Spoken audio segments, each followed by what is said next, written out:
Abbiamo la nuova Serie A 24-25, abbiamo il calendario. Simo, io mi sono messo le mani nei capelli perché la partenza ci aveva anche fatto un po' timidamente sorridere, una partenza che potrebbe essere incoraggiante, ma poi ci saranno una prima fase già a fine 2024 che ci testerà per bene, ma gennaio e febbraio è una roba da pazzi, da pazzi proprio, ma sia come difficoltà che come anche potenziali rischi per i giocatori, per la squadra, per tutto.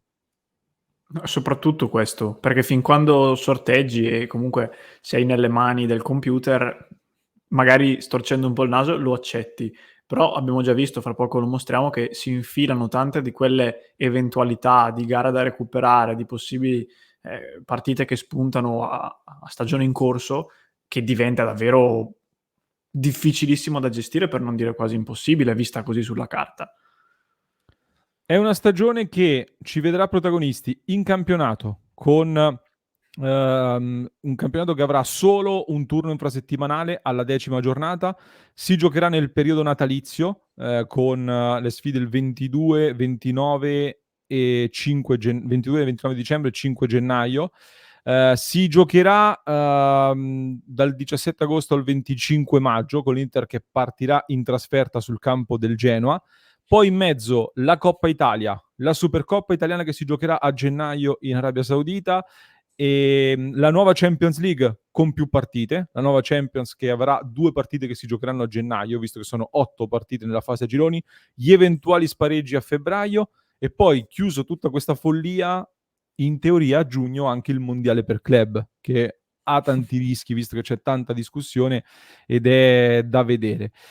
Io vi condivido lo schermo con un file che vi mettiamo a disposizione gratuitamente. Trovate in descrizione il link dove vi basta accedere, mettere la vostra email e poi riceverete gratis questo file Excel che vi regaliamo, e che verrà aggiornato partita dopo partita a partire dalle amichevoli, con tutti i dettagli su dove vederlo, gli orari, le sfide, i risultati. Metteremo poi anche i video degli highlights, quindi mi raccomando, link in descrizione e scaricatelo. Le amichevoli, per il momento c'è solo un'amichevole possibile con l'ALITA del 7 agosto ancora da confermare, quindi il programma delle amichevoli non lo conosciamo ancora. Conosciamo però, Simo, come detto, il calendario di Serie A, che parte con Genoa-Inter. Il 17 agosto saremo noi ad aprire il campionato da campioni d'Italia in anticipo alle 18:30, Inter-Lecce il 25 agosto, il sorteggio dei gironi di Champions il 29 agosto, Inter-Atalanta il 1 settembre e poi la prima sosta per le nazionali. Saranno 4 innanzitutto le soste per le nazionali. Poi vabbè, torniamo Monza-Inter, prima giornata di Champions, Inter-Milan il primo derby pesante, anche Inter-Atalanta comunque un big match sicuramente importante, Udinese-Inter, altra gara di Champions, Inter-Torino e sosta per le nazionali. Fino a qua una partenza, un buon test comunque, per un mix tra squadre sulla carta, una trasferta insidiosa come il Genoa, fattibile però, che è stata insidiosa l'anno scorso, e 2 big match importanti.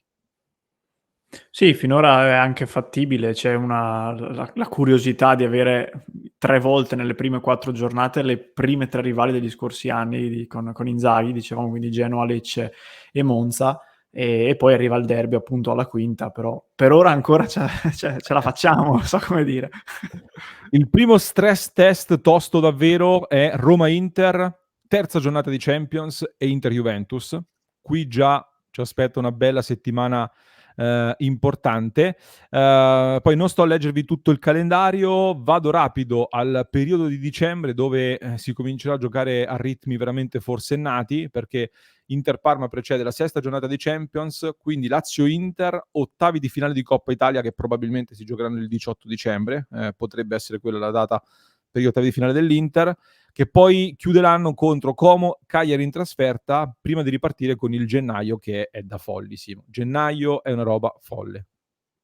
Sì, adesso chi sta guardando lo può già intuire. Secondo me si possono fare dei ragionamenti che adesso faremo, però cioè, è ora di iniziare veramente a riflettere in maniera seria, non solo dicendolo così perché si dice. Chiaramente non parlo di noi, parlo di chi deve decidere, perché siamo di fronte a un qualcosa di difficilmente sostenibile fisicamente proprio, adesso lo vediamo.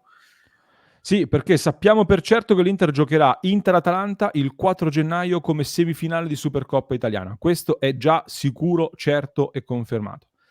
L'eventuale finale sarebbe il 7 gennaio, Questo fa sì che Inter-Bologna, prevista per il 5 gennaio, debba già essere prevista come rinvio. E tra l'altro qua facciamo tutti gli scongiuri del caso, perché Inter-Bologna nel periodo dell'Epifania che viene rinviata è già un qualcosa che a noi interisti fa mettere le mani nei capelli. E quindi niente sosta per le nazionali, si torna per il periodo natalizio, si torna con la Supercoppa italiana. Inter-Bologna viene spostata, si giocheranno Venezia-Inter, Inter-Empoli, la 7ª giornata di Champions, Lecce-Inter e l'8ª giornata del girone di Champions. Questo è il nostro mese di gennaio, con 3 partite di campionato sicure, una sicura di Supercoppa italiana, possibilmente 2 se arriviamo in finale, e 2 partite di Champions. Questa è la base del nostro mese di gennaio.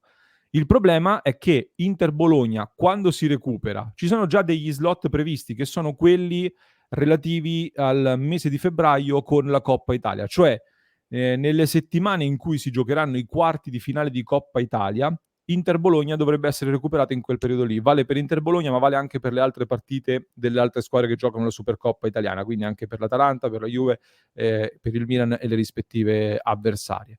E quindi, Simo, se l'Inter va ai quarti di finale di Coppa Italia, a febbraio si troverà a giocare Milan-Inter, poi o i quarti di finale di Coppa Italia o Inter-Bologna, Inter-Fiorentina, il possibile spareggio di Champions League, perché la nuova Champions prevede che se tu arrivi dal 9 al 24esimo posto nel girone, quindi se non arrivi tra le prime 8 o tra le ultime 12, vai a fare gli spareggi che si giocherebbero in queste settimane qua. Quindi dopo Inter-Fiorentina si giocherebbe l'andata, poi ci sarebbe Juve-Inter, il ritorno degli spareggi di Champions League, Inter-Genoa, e quindi per chiudere questo mese di febbraio folle o giochi i quarti di finale di Coppa Italia o il recupero di Inter-Bologna, perché gli slot per i quarti di finale sono 2, e se tu giochi i quarti, in una settimana giochi i quarti, nell'altra settimana fai il recupero della partita, oppure viceversa. Quindi il mese di febbraio si configura con questa roba qua.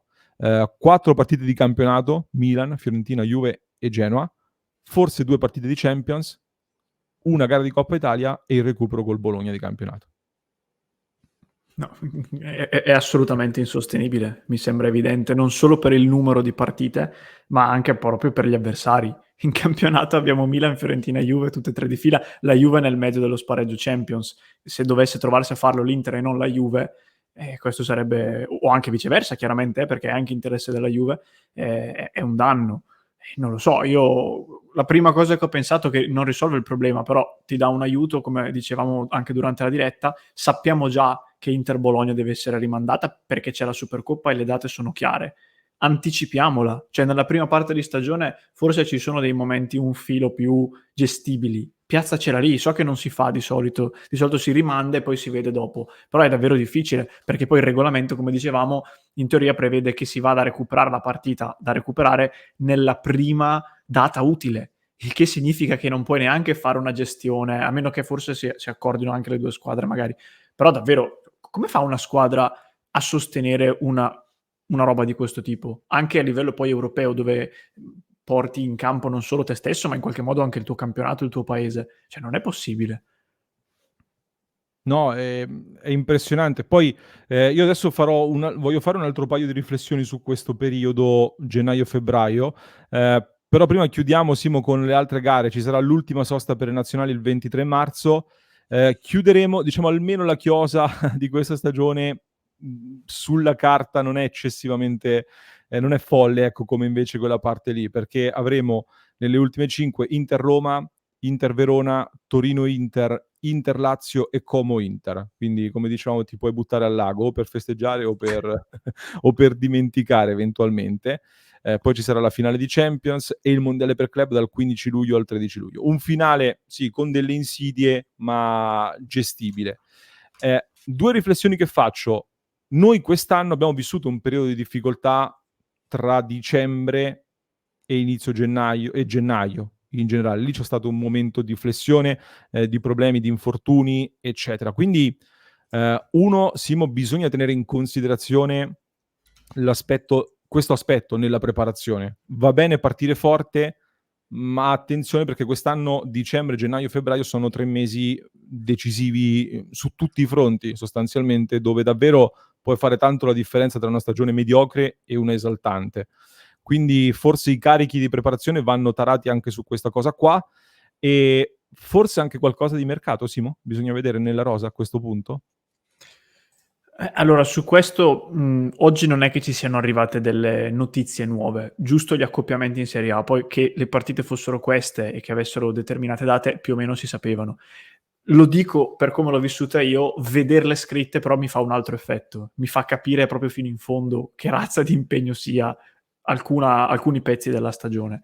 Quindi non lo so, forse sarebbe il caso in questa stagione, visto che è la prima con tanti impegni così, di trovare il modo, appunto, non dico in tutti i reparti, ma almeno in uno o due, ritagliarsi un modo a livello soprattutto di spazio economico per tutelarsi con quell'uomo in più che ti può subentrare, perché altrimenti è veramente rischioso. E oltre a questo, che vedremo se verrà fatto, io dico anche dovrà essere gestita ancora meglio, in maniera ancora più chirurgica, la questione delle rotazioni, soprattutto dando fiducia ai giocatori che ha in rosa. Cioè non è più accettabile, visto che poi l'Inter, appunto, rispetto a quello che ho detto un attimo fa, negli ultimi anni ha sempre fatto conteggi precisi, 2 per ruolo, e rare volte si è andati oltre.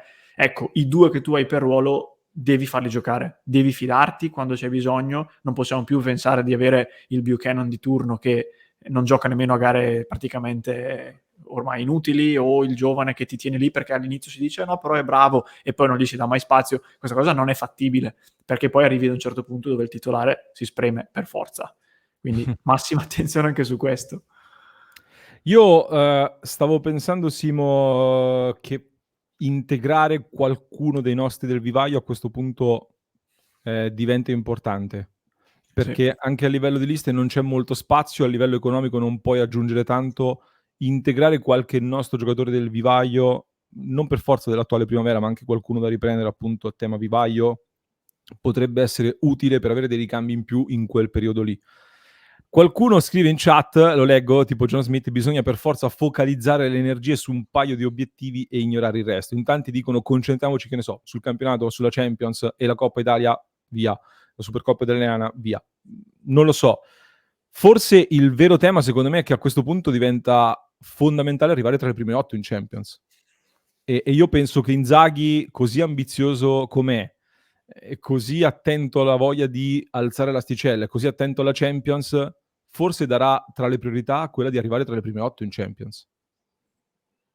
Può essere, però è molto difficile, perché un buon pezzo dei primi 8 posti se lo portano via sicuro quelle super mega big europee che ovviamente saranno lì. Quindi già son pochi posti, se in più almeno la metà, se non forse qualcosa in più se li portano via loro, diventa difficile, perché vuol dire impegnare delle energie fisiche e mentali che inevitabilmente influenzeranno le gare di campionato prima e dopo. Io non sono d'accordo tanto sul fatto di ignorare le competizioni, è un concetto che non mi piace proprio Mm-hmm. a livello sportivo, però sicuramente in alcuni casi bisognerà trovare il modo di valorizzare altri tipi di giocatori. So che non è bello magari per questi, però se tu riesci a caricare certi giocatori dicendo ho fiducia in te in quelle partite lì, che non sono Inter Real Madrid e Inter Manchester City, magari sono Inter Parma, Inter Cagliari, con tutto il rispetto, però magari lì si può tirare fuori qualcosa e gestirla in questa maniera, perché purtroppo l'Inter, per quanto abbia una rosa più profonda e più valida, non ha un livello tale per cui in panchina trovi giocatori di livello mondiale, come nel caso del Manchester City, che magari ti mette Foden dalla panchina, sparo. L'Inter ha giocatori forti, ma non ha quei giocatori lì. Quindi i giocatori che ha l'Inter li puoi spendere in determinate partite, non in tutte. E allora va gestita bene questa cosa. Dici bene, sono d'accordo. Io, Simo, andrei in chiusura qui su questo calendario, poi discuteremo a parte anche degli altri sviluppi di mercato. Fateci sapere nei commenti che cosa ne pensate anche voi, mi raccomando. Vi aspettiamo su passioneinter.club, dove vi mettiamo a disposizione anche il file con il calendario completo e tutti gli abbonamenti televisivi per pagare la cifra più bassa possibile per guardare tutte le partite. E quindi su www.passioneinter.club, e poi ovviamente trovate tutti i nostri approfondimenti ogni giorno sul nostro canale.